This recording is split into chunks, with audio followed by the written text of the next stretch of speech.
लता मंगेशकर, पैदाइश हीमा मंगेशकर 28 सितंबर 1929, 6 फरवरी 2022, भारतीय film industry Bollywood की एक गुलकारा थी। उनका नाम 25,000 से ज्यादा गाने दुनिया की मुख्तलिफ जुबानों में गाने के बाद Guinness book of world record में शामिल किया गया। वो 1929 में पैदा होने वाली लता की आवाज से उनकी उम्र का जरा भी अंदाजा नहीं लगाया जा सकता। मंदिरों में बजती घंटियों सा सहर लिए लता की आवाज ने कई नस्लों को अपनी आवाज से मुतासिर किया। 28 सितंबर 1929, वजह वफात, मुतअद्दिद आज़ा की खराबी। 22 नवंबर 1999, गुलकारा, फिल्म अदाकारा।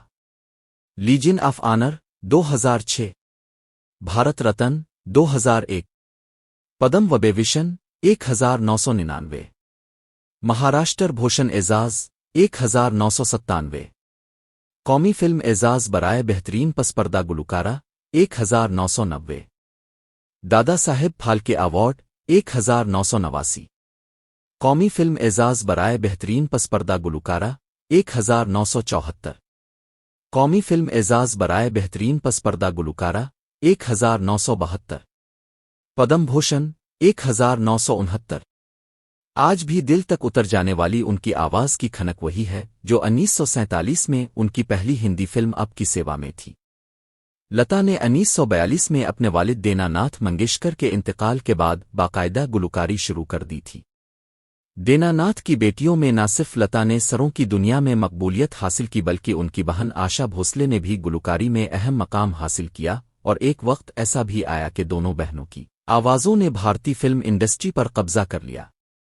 लता का कहना है कि उनकी फन्नी जिंदगी भरपूर रही है। लता मंगेशकर 28 सितंबर 1929 को अंदूर, भारत में पैदा हुईं।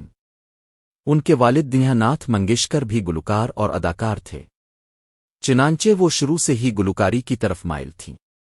मूसीकार गुलाम हैदर ने उनकी हौसला अफजा की, इसके बाद वो कामयाबी की बुलंदियों की तरफ रवाना हो गईं।